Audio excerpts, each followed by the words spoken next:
Spain का शहंशाह राडर्क बहुत जालिम और खुदगर्ज ईसाई हुक्मरान था। जब उसको हुक्मरानी मिली तो उस वक्त उसकी उम्र 80 साल थी। जंगी लिहाज से वो बहुत तजुर्बाकार और ज़हीन आदमी था। उम्र के आखिरी दिनों में बादशाहत मिलने की वजह से वो निहायत मगरूर और खुदगर्ज हो गया था।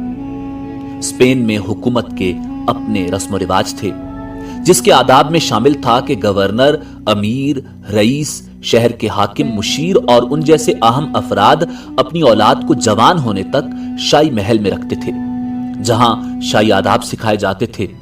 लड़के बादशाह और लड़कियां मलिका की खिदमत में रहती थीं। एक दिन स्पेन का एक ईसाई सरदार काउंट जोलियन अफ्रीका के मुसलमान गवर्नर मूसा बिन नुसैर के दरबार में आया और रोते हुए इल्तिजा की, ऐ मुसलमानों के बहादुर हाकिम, मेरी मदद करो। मुझे मेरे बादशाह ने बर्बाद कर दिया है। वो मेरी इज्जत का दुश्मन हो चुका है। बराए मेहरबानी मेरी मदद करें। मूसा बिन नुसैर ने निहायत इत्मीनान से कहा, जोलियन, तुम अपने हालात निहायत सुकून से बताओ, तुम्हारी हर मुमकिन मदद की जाएगी। मूसा बिन नुसैर ने काउंट जोलियन को तसल्ली देते हुए कहा, अब तुम हमारी पनाह में हो और जो शख्स हमारी पनाह में आ जाता है उसकी हिफाजत करना हमें खूब आता है। जोलियन ने फरियाद की, ऐ मुसलमानों के गवर्नर, आप फौरन स्पेन पर हमला कर दें। वहां के लोग आपकी दिल से मुकम्मल हिमायत करेंगे। उन लोगों को जालिम हुक्मरान से निजात दिलाएं। मूसा बिन नुसैर ने काउंट जोलियन से असल बात पूछी कि राडर्क इतना जुल्म क्यों करता है और तुमको उससे क्या खौफ है। जोलियन ने बताया, चूंकि उसके इलाके में तमाम ओहदेदार अपनी औलाद को शाही महल में भेज देते हैं ताकि वो शाही आदाब सीखें। उसने बताया कि मेरी बेटी फ्लोरेंडा ने शाही महल में परवरिश पाई थी। उसूली तौर पर राडर्क को उसे अपनी बेटी समझना चाहिए था, मगर उस 80 साला बूढ़े ने मेरी बेटी से शादी करने का ऐलान कर दिया है। मैं उस ताकतवर हुक्मरान का मुकाबला नहीं कर सकता, इसलिए मैंने एक कामयाब चाल चली और राडर्क के दरबार में हाजिर होकर दरखास्त की कि मेरी बेटी अपनी मां से मिलना चाहती है और मेरी बेटी की मां इसकी जुदाई में सख्त बीमार है। वो मरने से पहले अपनी बेटी को एक नजर देखना चाहती है। जालिम ने मेरी बात का यकीन कर लिया और मेरी बेटी को मेरे साथ जाने की इजाजत दे दी। मैं अपनी बेटी को उस जालिम बूढ़े हुक्मरान से छुड़ाकर एक महफूज किले में ले आया हूं, जहां मेरी बेटी अपने ऊपर होने वाले तमाम मजालिम की दास्तान सुनाती है, जिसको सुनकर मुझे उस जालिम का वजूद इस जमीन पर बोझ लगने लगा है। मैं अपनी बेटी के साथ उस जालिम का शिकार होने वाले तमाम लोगों की मदद करने की नीयत से, ऐ मुसलमानों के बादशाह, आपके पास आया हूं। मूसा बिन नुसैर अपने करीबी साथियों से मशवरा किए बगैर स्पेन पर हमला नहीं करना चाहता था, लेकिन उसे यह भी इल्म था कि अल्लाह ताला की मजलूम मखलूक को तंग करने वाले की क्या सजा होनी चाहिए। इसलिए मूसा बिन नुसैर ने अपने करीबी साथियों से मशवरा करके दरबार खिलाफत की तरफ एक तेज रफ्तार कासिद भेजा ताकि वो जंग की इजाजत लेकर फौरन वापस आ जाए। काउंट जोलियन ने मूसा बिन नुसैर को यह भी यकीन दहानी करवाई कि अगर मुसलमानों ने स्पेन पर हमला किया तो वो किला सब्ता की चाबियां मुसलमानों के हवाले कर देगा। किला सब्ता बहुत अहम किला था। इसको यूरोप की चाबी कहा जाता था। यह किला इतना मजबूत था कि इसकी दीवारों को भारी से भारी वजन भी कोई नुकसान नहीं पहुंचा सकता था। मूसा बिन नुसैर ने काउंट जोलियन को हर मुमकिन ताउन की यकीन दहानी करवाई और दरबार खिलाफत में रवाना किए हुए कासिद की वापसी का इंतजार करने लगा। नाजरीन, उस वक्त वलीद बिन अब्दुल मलिक मुसलमानों के खलीफा थे। मूसा बिन नुसैर ने अपने खास बंदों को स्पेन के हालात जानने के लिए भी भेजा ताकि काउंट जोलियन की बातों की सच्चाई मालूम हो सके। अगर स्पेन के हालात वाकई बहुत खराब हैं तो फिर पूरी तैयारी के साथ स्पेन पर हमला किया जाना चाहिए। इस तरह इस्लाम को स्पेन तक फैलाया जा सकता है और जालिम के जुल्म का शिकार मजबूर लोग भी निजात पालेंगे। स्पेन पर कई सौ साल तक किसी ने हमला नहीं किया था। اسپین کے حکمران سمجھتے تھے کہ ان کے پاس ایسی طاقت ہے جس کی وجہ سے کوئی بھی ان پر حملہ نہیں کر سکتا۔ پھر وہاں کی آب و ہوا بھی کچھ ایسی تھی کہ غیر ملکیوں کو راس نہیں آتی تھی، اس لیے اسپین پر حملہ کرنے کی کسی کو ضرورت نہیں تھی۔ لہٰذا اسپین کے لوگ خود کو غیر ملکی حملے سے محفوظ سمجھتے تھے اور دفاعی انتظامات پر کوئی خاص توجہ نہیں دیتے تھے۔ موسیٰ بن نصیر نے خلیفہ اسلام کو اسپین پر حملے کی اجازت دینے کی درخواست تو کر دی تھی، مگر انہیں حالات اسپین پر حملہ کرنے کی اجازت نہیں دے رہے تھے، کیونکہ سندھ میں راجہ داہر نے مسلمانوں کو قید کر لیا تھا اور خلیفہ اسلام کے لیے آنے والے تحائف سے بھرے بحری جہاز بھی لوٹ لیے تھے۔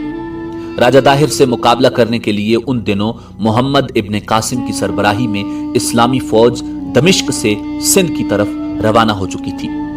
اس لیے موسیٰ بن نصیر کے دل میں خیال آیا کہ خلیفہ اسلام اسپین پر حملہ کرنے کی اجازت نہیں دیں گے، مگر جب خلیفہ اسلام کو ساری صورتحال کا علم ہوا تو انہوں نے جواب دیا کہ مظلوم کی حمایت کرنا ہمارا دینی فریضہ ہے۔ کاؤنٹ جولین نے ہم سے مدد طلب کی ہے، اس لیے کاؤنٹ جولین کی مدد کی جائے۔ خلیفہ اسلام ولید ابن عبد الملک نے اس مہم کے لیے موسیٰ ابن نصیر کو فوجی مہم کا مکمل اختیار دے دیا۔ موسیٰ بن نصیر کی سوچ کے برعکس خلیفہ اسلام کے جواب نے انہیں حیران کر دیا۔ اجازت ملتے ہی انہوں نے اسپین پر حملہ کرنے کی تیاری شروع کر دی۔ ہر سپاہی اس مارکہ پر جانے کے لیے تیار ہو گیا اور ان کا سینہ جوش سے بھر گیا۔ ہر سپاہی اسپین کے خلاف لڑنے پر خوشی سے راضی ہو گیا۔ سب کا خیال تھا کہ اس مارکہ کے لیے کوئی بڑا لشکر بھیجا جائے گا، مگر اسپین کے طاقتور بادشاہ کا مقابلہ کرنے کے لیے صرف 7,000 سپاہی بھیجنے کا فیصلہ کیا گیا۔ طاقتور اور اجنبی ملک کے مقابلے میں صرف 7,000 سپاہی بظاہر بہت کم تھے، مگر موسیٰ بن نصیر نے یہ 7,000 سپاہی ایسے چنے تھے جو بہادری اور وفاداری میں اپنی مثال آپ تھے۔ اب سوال یہ پیدا ہوا کہ 7,000 سپاہیوں کی قیادت کون کرے گا؟ اسلامی فوج میں سینکڑوں تجربہ کار اور دلیر سپہ سالار موجود تھے، جنہوں نے موسیٰ بن نصیر سے درخواست بھی کی کہ ان کو سپہ سالار بنایا جائے۔ خود موسیٰ بن نصیر کا سگا بیٹا اس موقع پر سالاری کا امیدوار تھا، مگر موسیٰ بن نصیر نے اس موقع پر ایسا فیصلہ کیا جو تاریخ میں انوکھا فیصلہ تھا۔ انہوں نے اسپین کو فتح کرنے کے لیے 7,000 سپاہیوں کے لشکر کا قائد ایک ایسے شخص کو بنایا جو نو مسلم بربر اور آزاد کردہ غلام تھا۔ وہ غلام خود اس فیصلے پر حیران تھا۔ اس خوش نصیب انسان کا نام طارق بن زیاد تھا۔ سب لوگ اس فیصلے پر حیران تھے کیونکہ موسیٰ بن نصیر نے اپنے سگے بیٹے پر اس نو مسلم آزاد کردہ غلام کو ترجیح دی تھی۔ بے شک اسلام میں انسانی وقار کی یہ لاجواب مثال تھی۔ موسیٰ بن نصیر نے طارق بن زیاد کے نائب کا عہدہ مغیث رومی کو دیا، جو عمر میں طارق بن زیاد سے بڑے اور خاندانی مسلمان تھے۔ انہیں اندازہ تھا کہ طارق بن زیاد کی نظر بہت بلند اور مستقل مزاج ہے۔ طارق بن زیاد نے سپہ سالاری ملنے پر اللہ رب العزت کی بارگاہ میں دعا کی، اے مالک کے دو جہاں، مجھے ہمت اور توفیق عطا فرما، جو ذمہ داری مجھے دی گئی ہے اس کو پورا کرنے کی ہمت دے، آمین۔ طارق بن زیاد کو اسپین پہنچنے کے لیے سمندر پار کرنا تھا۔ تمام سپاہی اپنے سپہ سالار کی قیادت میں سمندر کا سینہ چیرتے ہوئے منزل کی طرف روانہ ہو گئے۔ اسپین کے ساحل پر جہاں لشکر نے پڑاؤ کیا، اس پہاڑی کا نام جبل طارق پڑ گیا، جس کو انگریزی میں جبرالٹر کہتے ہیں۔ اسپین کی طرف سفر کرنے سے پہلے طارق بن زیاد کو ایک مبارک خواب دکھائی دیا، جس میں نبی کریم رؤوف الرحیم صلی اللہ علیہ وآلہ وسلم نے اسپین کو فتح کرنے کی بشارت دی تھی۔ یہ 5 رجب 92 ہجری کا دن تھا جب اسلامی فوج اسپین کے ساحل پر اتری۔ اس وقت بحری جہاز نہیں ہوتے تھے، صرف بحری کشتیاں ہوا کرتی تھیں۔ جب اسلامی لشکر اسپین کے ساحل پر اترا تو طارق بن زیاد نے ایمان افروز خطاب کیا اور کہا، ابھی وقت ہے، میں تم لوگوں کو اچھی طرح غور و فکر کرنے کا موقع دیتا ہوں۔ मैं तुम सबको बता दूं कि ये मामूली मुहिम नहीं है। हम यहाँ अजनबी हैं, यहाँ के रास्तों का हमें इल्म नहीं है। हर तरफ मुख्तलिफ मुश्किलात पेश आ सकती हैं। हम तादाद में बहुत कम हैं, जबकि ईसाइयों के पास भारी जंगी सामान है। मैं तुम पर सख्ती नहीं करता, अच्छी तरह सोच लो और फैसला कर लो। अभी वक्त है। मैं तुम में से जो वापस जाना चाहता है उसे जाने की इजाजत देता हूं। इस्लामी लश्कर ईमानी जज्बे से भरपूर था, इरादे मजबूत थे। तारिक बिन जियाद ने अपने सिपाहियों का हौसला बुलंद देखा तो उसने शुजाअत और हिकमत अमली की अनमोल मिसाल कायम की। लश्कर इस्लामी के सिपहसालार ने निहायत हौसले से हुक्म दिया कि जिन कश्तियों पर सवार होकर हम यहां आए हैं उन सबको आग लगा दी जाए। इस्लामी लश्कर ने अपने सिपहसालार के हुक्म पर किसी भी किस्म का एतराज न किया और फौरन तमाम कश्तियों को जला डाला। देखते ही देखते तमाम कश्तियां जलकर राख बनकर समंदर के पानी में डूब गई। तारिक बिन जियाद ने अपने सिपाहियों को वापस जाने का मौका तो दिया था, मगर तमाम लोग जिहाद के जज्बे से यहां आए थे, इसलिए उन्होंने वापस जाने की बजाय लड़ने को तरजीह दी। तारिक बिन जियाद ने अपने सिपाहियों से कहा, हम इस अजनबी सरजमीन पर फतह का मकसद लेकर आए हैं। हमें फतह जरूर मिलेगी। हमें किसी भी मौका पर हौसला नहीं हारना, बल्कि इन जालिम ईसाइयों के खिलाफ जिहाद करना है जिन्होंने इंसानियत पर जुल्म की इंतहा कर दी है, मजलूमों पर जुल्म के पहाड़ तोड़े हैं। इंशाअल्लाह हम यहाँ फतह हासिल करने में अल्लाह ताला की मदद के साथ आए हैं और हमें फतह हासिल होगी। हमने वापसी के तमाम रास्ते और जरिए बंद कर दिए हैं। अपने सिपहसालार का खिताब सुनकर इस्लामी लश्कर के सिपाहियों को एक नया वलवला और जज्बा मिला। कश्तियां जलाने का फैसला तारिक बिन जियाद की शुजाअत की अक्कासी के साथ साथ उनकी जहानत का भी सबूत था, क्योंकि वो जानते थे कि उनके लश्कर की तादाद बहुत कम है, कहीं वो ईसाई फौज की भारी तादाद देखकर घबरा न जाएं। इसलिए उन्होंने वापसी के लिए कोई रास्ता न छोड़ा ताकि शहादत का जज्बा लेकर आने वाले सिपाही अपने नेक मकसद में कामयाब हो सके।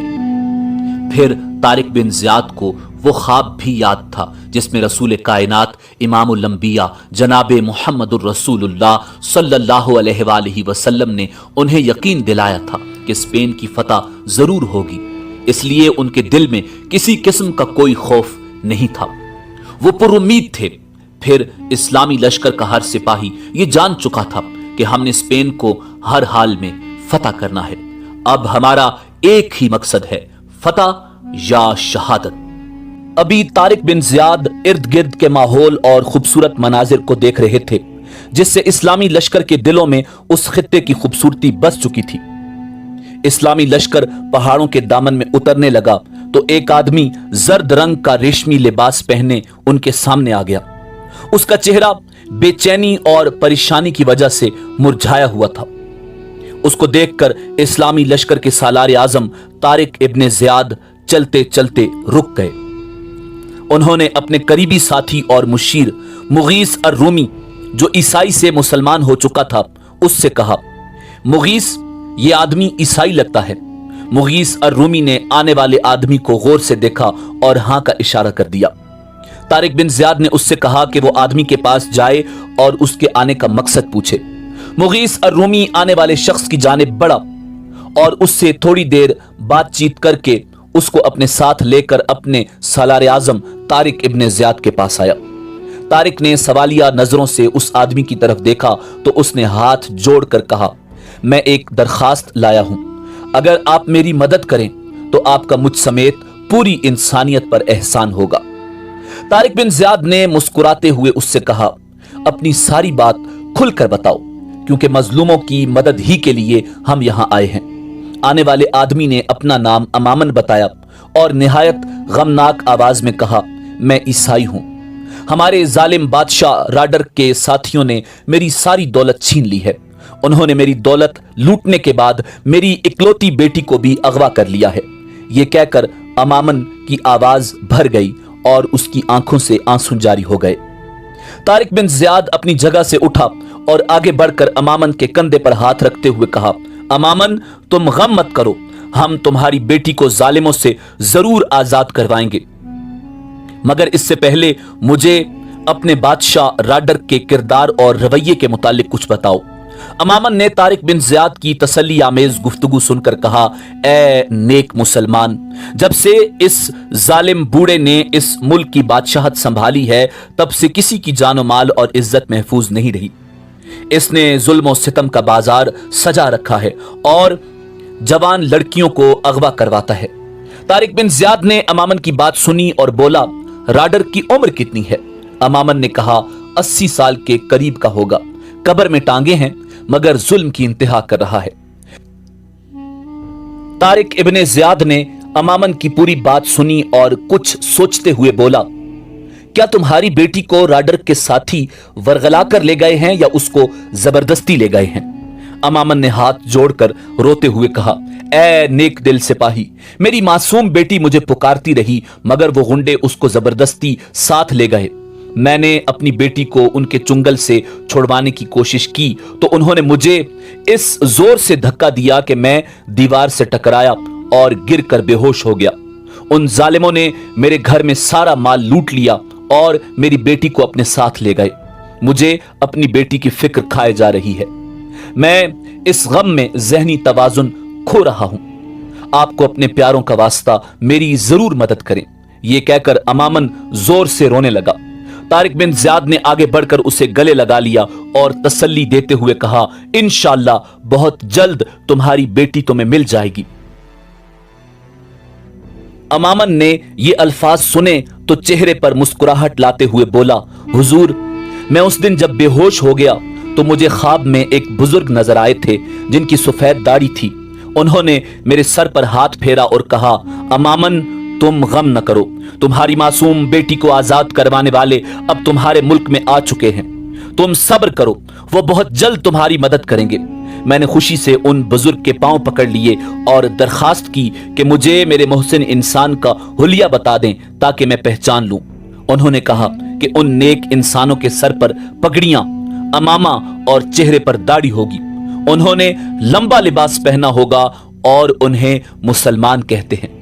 फिर उन्होंने मेरी फरमाइश पर इस मकाम का पता भी मुझे बताया जहां पर आप लोग इस वक्त खड़े हैं। उन बुजुर्ग ने जो हुलिया मुझे बताया था वो हूबहू आप सबका है। ये कहकर अमामन हाथ जोड़कर तारिक इब्ने ज़ियाद के कदमों में गिर गया और कहा, ए मुसलमान सिपाही, मेरी मदद करें, वरना वो जालिम मेरी आंखों की ठंडक मेरी बेटी को पता नहीं कहां ले जाएंगे। तारिक बिन ज़ियाद ने अमामन को बाजुओं से पकड़कर अपने कदमों से उठाया और पूछा, तुम्हारी बेटी का नाम क्या है? अमामन ने कहा, बिल्कीस। तारिक बिन ज़ियाद ने मुस्कुराते हुए कहा, यह तो हजरत सुलेमान अलैहिस्सलाम की बीवी का नाम था। तुम लोग तो ऐसे नाम नहीं रखते, फिर तुमने किस तरह यह नाम अपनी बेटी के लिए चुना है? अमामन ने तारिक बिन ज़ियाद का शीरीं लहजा देखकर कहा, यह बात तो सबको मालूम है कि बिल्कीस एक खूबसूरत खातून थी। मेरी बेटी भी बहुत खूबसूरत है, इसलिए मैंने अपनी बेटी का नाम बिल्कीस रखा है। तारिक बिन ज़ियाद ने नर्म लहजे से कहा, क्या तुमको इल्म है कि बिल्कीस को कहां ले जाया गया होगा? अमामन ने कहा, मुझे एक ईसाई सवार मिला था जो इत्तेफाक से उन सिपाहियों में से एक था जो मेरी बेटी को अगवा करके ले गए थे। उसने मेरे पूछने पर बताया था कि मेरी बेटी को जालिम बादशाह राडर की फौज के सिपा सलार, जिसका नाम तदमीर था, उसके सपुर्द कर दिया गया है। तारिक बिन ज़ियाद ने तलवार पर गिरफ्त मजबूत करते हुए कहा, तदमीर इस वक्त कहां होगा?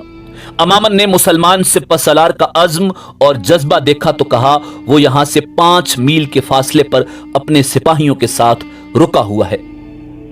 तारिक बिन ज़ियाद ने अपने साथियों की तरफ देखा और कहा, मेरे ख्याल में आज हम यहां रुक जाते हैं और सुबह सवेरे नमाज पढ़कर तदमीर के लश्कर पर हमला करके इस मजलूम को इंसाफ दिलाते हैं और इसकी अगवाशुदा बेटी को रिहा करवा कर इसके हवाले करेंगे।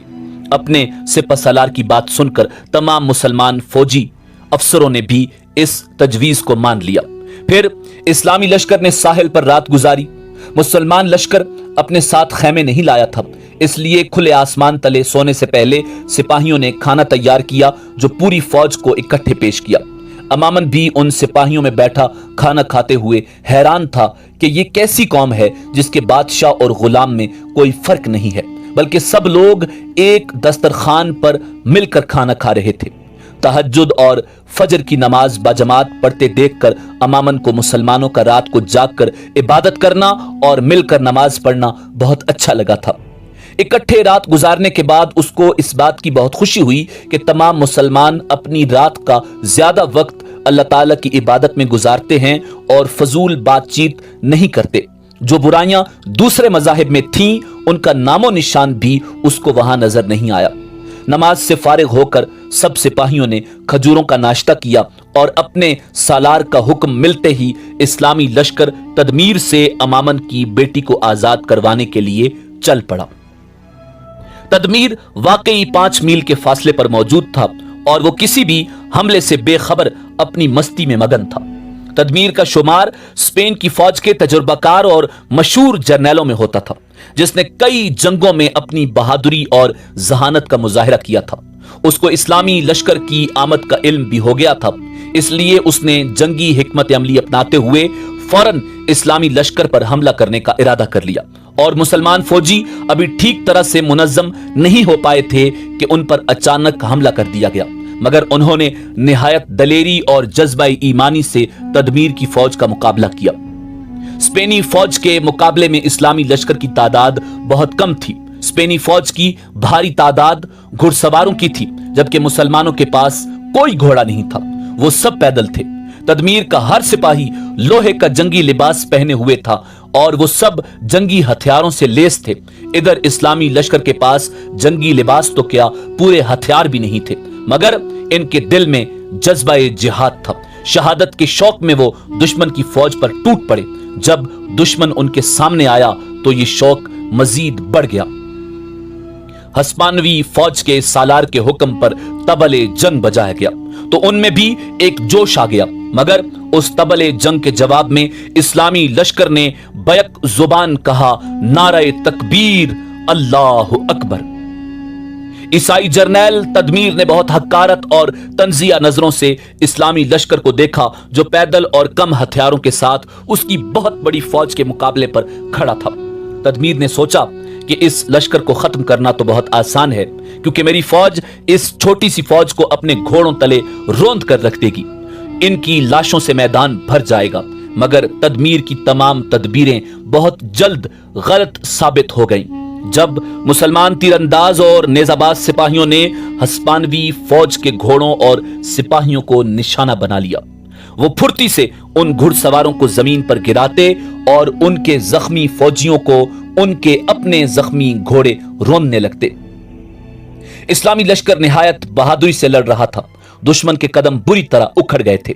اسلامی لشکر کے سپہ سالار طارق ابن زیاد نہایت دلیری اور بے خوفی سے دشمن کی فوج میں گھس جاتے اور راستے میں آنے والے ہر دشمن کو تلوار کے وار سے ہلاک کر دیتے۔ دشمن نے کئی مرتبہ انہیں گھیرے میں لیا، مگر وہ پھرتی سے ان کے نرغے سے نکل آتے اور دشمن پر ٹوٹ پڑتے۔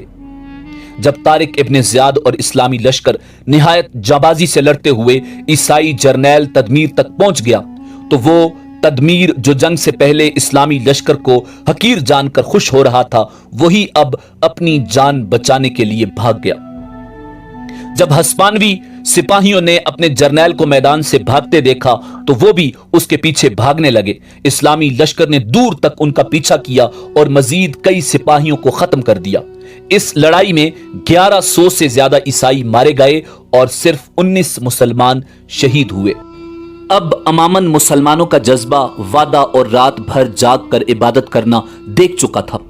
جب تدمیر کو بری طرح شکست ہو گئی تو وہ ایک مسلمان سپاہی اسماعیل کو ساتھ لے کر اپنی بیٹی بلقیس کو ڈھونڈنے چل پڑا۔ اسلامی لشکر سے عبرت ناک شکست کے بعد عیسائی سپاہی تنکوں کی طرح بکھر چکے تھے۔ ان کے خالی خیموں میں سے ایک کے اندر بلقیس رسیوں میں جکڑی نظر آ گئی۔ اسماعیل نے آگے بڑھ کر تیز دھار خنجر سے اس کی رسیاں کاٹ دیں اور اسے آزاد کر کے خیمے سے باہر لے آیا۔ بلقیس نے جب اپنے والد امامن کو دیکھا تو روتی ہوئی اس کی طرف بھاگی۔ امامن بھی اپنی اکلوتی بیٹی کو آزاد دیکھ کر خوش ہو گیا، مگر اس سے پہلے کہ اسماعیل اور امامن بلقیس کو لے کر طارق बिन जियाद के पास जाते अचानक खैमों में से तदमीर उनकी तरफ बढ़ा और बिल्कीस को दबोचकर घोड़े पर सवार होकर खैमों की तरफ भागने लगा। चूंकि इस्माइल और अमामन पैदल थे और वो ज़हनी तौर पर तदमीर के अचानक हमले के लिए तैयार भी नहीं थे, इसलिए वो तदमीर का पीछा न कर सके और तदमीर बिल्कीस को लेकर अपने बादशाह राडर की तरफ चला गया। इस लड़ाई के बाद ईसाई फौज के दिल में मुसलमानों का खौफ बैठ चुका था। वो सोचने लगे ये इंसान नहीं बल्कि कोई और मखलूक है जिसने एक ताकतवर लश्कर से लड़कर उन्हें शिकस्त दे दी है। उससे पहले कि तदमीर बादशाह के पास पहुंचता, उसने अपने बादशाह राडर को कासिद के जरिए इस्लामी लश्कर की आमद की खबर दी। कासिद बिजली की तरह बादशाह के पास पहुंचा और तदमीर का पैगाम दिया। मुसलमानों की बहादुरी, स्पेन पर हमला और उनका बेखौफ लड़ना स्पेन के रहने वालों के लिए हैरान कुन था। स्पेन के रहने वालों को मुसलमानों के बारे में कुछ इल्म नहीं था। ये मुसलमान कौन हैं, कहां के रहने वाले हैं, यहां कैसे पहुंचे हैं, वो सब इस्लामी लश्कर को पुरस्रार मखलूक समझ रहे थे। उनको मजहब इस्लाम के मुतालिक कुछ इल्म नहीं था। उनका जज्बा जिहाद भी उनके लिए बिल्कुल नया था। बादशाह राडर और उसकी फौज लफ्ज शिकस्त को जानते नहीं थे, इसलिए जब उसको तदमीर की शिकस्त का पता चला तो वो शदीद गुस्से में आ गया। उसने इस्लामी लश्कर का मुकाबला करने के लिए अपने मुल्क से 90,000 से ज्यादा जंगी तजुर्बा रखने वाले सिपाहियों को इकट्ठा किया और मुख्तसर से इस्लामी लश्कर के मुकाबले में ले आया। मूसा बिन नुसैर ने इस्लामी लश्कर की मदद के लिए जो 5,000 नए जवान रवाना किए थे, वो जिहाद के जज्बे से सरशार तो थे, मगर उनके पास भी मुकम्मल जंगी हथियार नहीं थे। अक्सर जवानों के पास तलवारें और ढालें नहीं थी, बल्कि अक्सर सिपाही तो आम लकड़ी की लाठियां लिए हुए थे। जबकि दूसरी तरफ राडर की फौज जो 1 लाख से ज्यादा हो चुकी थी, उसका सारा लश्कर तमाम जंगी हथियारों से लैस था। लेकिन एक चीज इस्लामी लश्कर में उसके लश्कर से ज्यादा थी, वो ये कि इस्लामी लश्कर जिहाद के जज्बे और शहादत के शौक से सरशार था। जब दोनों लश्कर मैदान में आमने सामने हुए तो तारिक बिन जियाद ने अल्लाह करीम के हुजूर कामयाबी के लिए दुआ की और अपने सिपाहियों को मुखातिब करते हुए बोला, अल्लाह के सिपाहियों, तुम्हारी दलेरी और जिहाद का जज्बा देखकर हर एक हैरान है। मेरी ये बात याद रखना कि तुम सब अपने वतन से दूर एक अजनबी सरजमीन पर आए हुए हो। खुराक और जंगी हथियार न होने के बराबर हैं, मगर याद रखो हम यहां के रहने वालों को इनके जालिम बादशाह से निजात दिलाने आए हैं, ना कि हम यहां मालो दौलत इकट्ठा करने या खुराक जमा करने आए हैं। हमने अल्लाह ताला और नबी करीम के हुक्म को मानते हुए ये सफर किया है। तुम सबको याद होगा कि मैंने आप सबको पहले भी बताया था कि यहां आने से पहले मुझे सरवर कायनात मुहम्मदुर रसूलुल्लाह सल्लल्लाहु अलैहि वसल्लम की ज़ियारत नसीब हुई थी, जिसमें उन्होंने इस इलाके को फतह करने की बशारत दी थी। तारिक बिन जियाद ने अपनी तकरीर में कुरानी आयत का कई मरतबा हवाला दिया, बल्कि एक आयत का हवाला देते हुए कहा कि अल्लाह करीम ने अपने सिपाहियों के लिए फरमाया है, मुसलमानों की मदद करना अल्लाह ताला पर फर्ज है। अजीम कौम के अजीम सिपाहियों, तुम एक ऐसी कौम की औलाद हो जिन्होंने ग़ज़वा बद्र और हुनैन में अल्लाह ताला की मदद से फतह हासिल की थी। इसलिए ऐ अल्लाह के शेरों, दुश्मन पर टूट पड़ो, क्योंकि शहीद होना या गाजी बनना तुम्हारे मुकद्दर में लिख दिया गया है। इस्लामी लश्कर ने अपने सिपह सलार का ईमान अफरोज और जज्बा जिहाद से भरपूर खिताब सुना तो उन्होंने पुरजोश होकर नारे तकबीर बुलंद किया और ईसाई लश्कर की तरफ बढ़ने लगे। इतनी देर में उन्होंने देखा कि बादशाह राडर एक खूबसूरत बग्गी, जिस पर हीरे जवाहिरात और सोने से बनी छतरी लगी हुई थी, बड़े गुरूर के साथ रेशमी नरम गद्दे पर बैठा हुआ था। तारिक बिन जियाद ने अपने सिपाहियों की तरफ देखा कि कहीं कोई इसकी शानो शौकत के रोब में तो नहीं आ गया, मगर उसे यह देखकर खुशी हुई कि सारा लश्कर नफरत से भरी नजरों से उसको देख रहा था। इतनी देर में ईसाई लश्कर इस्लामी लश्कर पर हमलावर हो गया। उनमें घोड़ों की लंबी कतार थी। बज़ाहिर ऐसा लग रहा था कि ईसाई लश्कर चंद लम्हों में इस्लामी लश्कर को कुचल कर रख देगा। 1 लाख से ज्यादा दुश्मन का मुकाबला करने के लिए सिर्फ 7 या 8 हजार मुसलमान आटे में नमक के बराबर थे। ईसाई लश्कर की सफें दूर तक बिछी हुई थी। अगर हिसाब लगाया जाता तो दोनों लश्करों में 1 और 10 का फर्क था। یعنی 10 عیسائیوں کا مقابلہ کرنے کے لیے ایک مسلمان تھا۔ جب جنگ شروع کرنے کا اعلان ہوا تو طارق بن زیاد نے ایک بار پھر اللہ تعالیٰ کے حضور سجدہ ریز ہو کر کامیابی کی دعا کی اور مدد کرنے کی درخواست کی۔ پھر سجدے سے سر اٹھا کر اس نے 3 بار نعرہ تکبیر بلند کیا۔ اسلامی لشکر بھی اللہ اکبر کی صدا بلند کر کے آگے بڑھا۔ طارق بن زیاد نے عیسائی لشکر کا مقابلہ کرنے کے لیے اپنی فوج کو مزید آگے بڑھنے کا حکم دیا۔ عیسائی بادشاہ راڈرک افرادی قوت اور بھاری اسلحہ رکھنے کے غرور سے مسلمانوں پر حملہ آور ہو گیا۔ دونوں طرف سے خوب جوش سے جنگ جاری تھی۔ جنگ میں دونوں طرف سے بھرپور حملے کیے جا رہے تھے اور ان حملوں کا مقابلہ کیا جا رہا تھا۔ میدان جنگ خوبصورت نظارہ پیش کر رہا تھا۔ ہوا یوں کہ جب ایک مسلمان سپاہی دشمن کے سپاہی پر تلوار زنی کرتا تو اس کے وار سے 6-7 عیسائی فوجی مارے جاتے۔ بظاہر دیکھنے میں عیسائی فوج مسلمانوں کے مقابلے میں بہت زیادہ تھی، مگر ایسا لگ رہا تھا جیسے اللہ نے اپنے سپاہیوں کی مدد کے لیے فرشتے زمین پر بھیج دیے ہوں جو مسلمان سپاہیوں کا ساتھ دے رہے تھے۔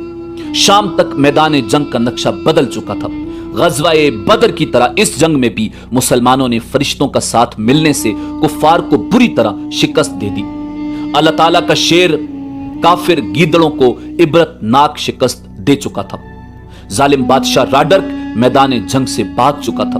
اسلامی لشکر نے بھاگتے ہوئے عیسائی لشکر کا پیچھا کیا۔ کفر کے خلاف طارق بن زیاد کو ایک بڑی فتح نصیب ہو گئی تھی۔ طارق بن زیاد نے راڈرک کے قبضے سے مظلوم لڑکیوں کو آزاد کر دیا اور اس دوران اسے راڈرک کا جمع کیا ہوا بہت بھاری مقدار میں خزانہ بھی ملا۔ ظالم راڈرک کو شکست ہونے کے بعد پورے افریقہ اور یورپ میں مسلمانوں نے دھوم مچا دی، جبکہ عیسائیوں کے حوصلے ختم ہو گئے اور وہ کسی بھی میدان میں اسلامی لشکر کا ڈٹ کر مقابلہ نہ کر سکے۔ پھر وہ دن بھی آ گیا جب طارق بن زیاد کو ملنے والی بشارت حقیقت بن گئی اور پورا اسپین یعنی اندلس اہل ایمان کے قدموں تلے تھا۔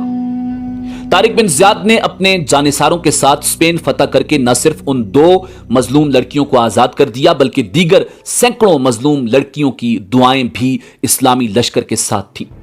اس میں کوئی شک نہیں کہ جب بھی اللہ تعالیٰ سے مدد مانگی جائے وہ نیک کام میں مدد ضرور کرتا ہے۔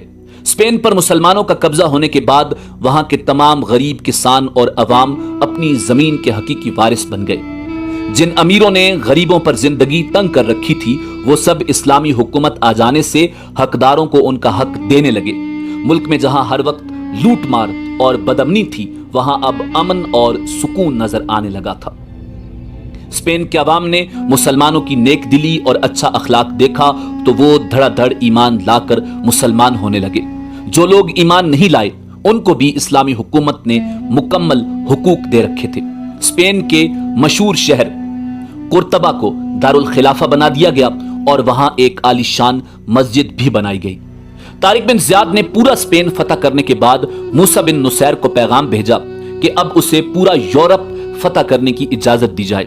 موسیٰ بن نصیر نے خلیفہ ولید بن عبد الملک کو پیغام بھیج دیا مگر انہوں نے حکم فرمایا کہ تم اسپین کے انتظامات کسی کو سونپ کر طارق بن زیاد کے ساتھ افریقہ کے راستے دمشق آ جاؤ۔